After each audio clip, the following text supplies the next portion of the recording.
draw your attention to the board.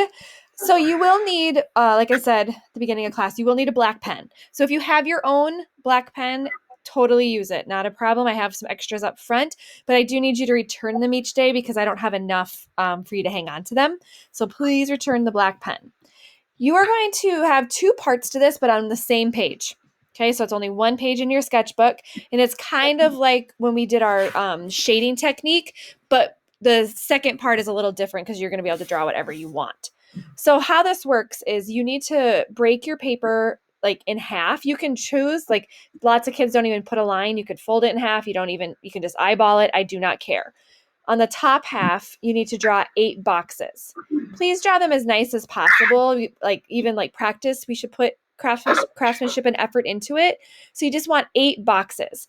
And again, it's the top half of your paper. Inside each box, you are going to practice a different black pen technique. I have slides in here of like numerous ones you can use. So in just a second, I will show you.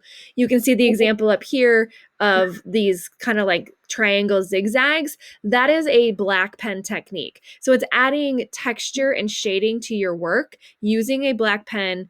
You could use these techniques with anything in art. You could use them with pencil, you could use them with paint, but we are focusing on black pen. And it's what is going to give that value to our drawings.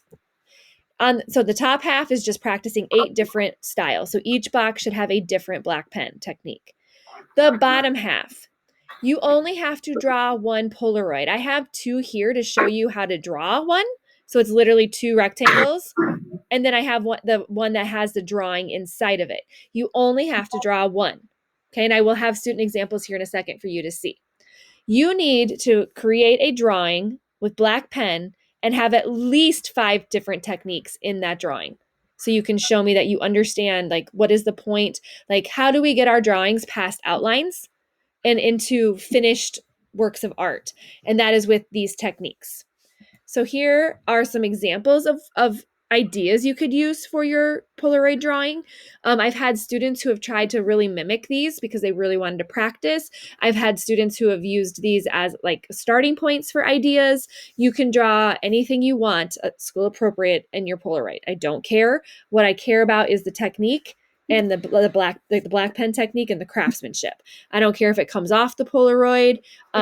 If these did not have the black pen techniques in them, they would just be empty drawings. And that's kind of the whole point, is to teach you how to make your drawings look complete using one art medium.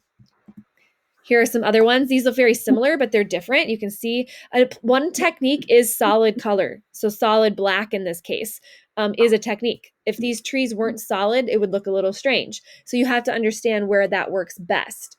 I really like the Imagine one because it shows so many different techniques, from like cross-hatching lines, literally straight lines is a black pen technique. It adds texture and depth. The closer together, the darker; the farther apart, the lighter. You can kind of start seeing that here. So here are some examples. You can see literally right here are the ones from the first slide. Some of them look like scribbles. They're not. They're intentional. Like right here, this one down here would be a great technique to use for like grass or even sand or the ground.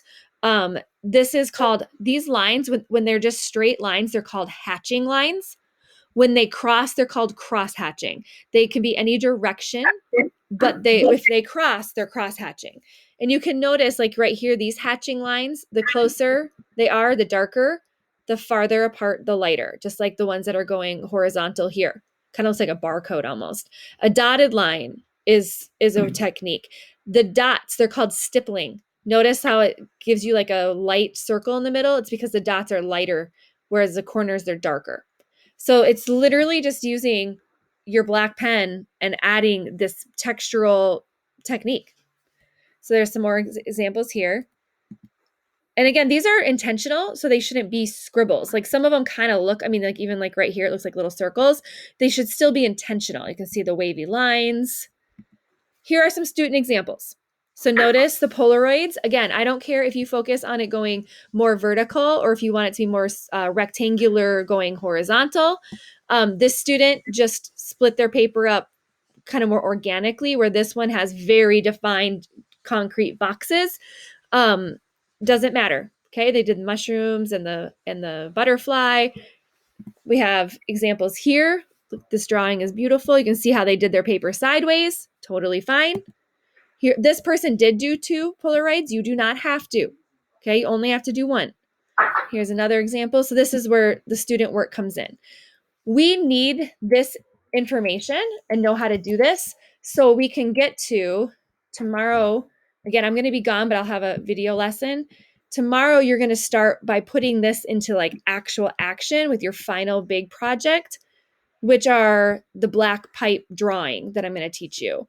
You will be practicing pipes, which is on here, with a black pen, because you can create your own. If you can draw these 4 pipes pieces, you can create your own crazy funky pipe concoction. But notice the black pen technique that is added to the pipes. Otherwise, it just looks like an empty noodle drawing. And it's kind of weird at first because you're like, why am I drawing these shapes? But once you have those pen shapes drawn, this is what you'll be doing tomorrow. And again, I'll have more details. But this is where we're going, because then you can create any pipe drawing like this. So this is an example of a final work from someone from, I think, 2.1. But this is our last project. You can see the stippling, you can see the hatching, the cross hatching lines on her pipes. You can see the pieces that she practiced, that she put together to create her own, like her very own pipe concoction put together. So that's the last project, the direction we're going. But and again, I will dive deeper into that. But I want today, everybody should be in the Wednesday folder, and that's where these initial techniques are located. Does anybody have questions about expectations?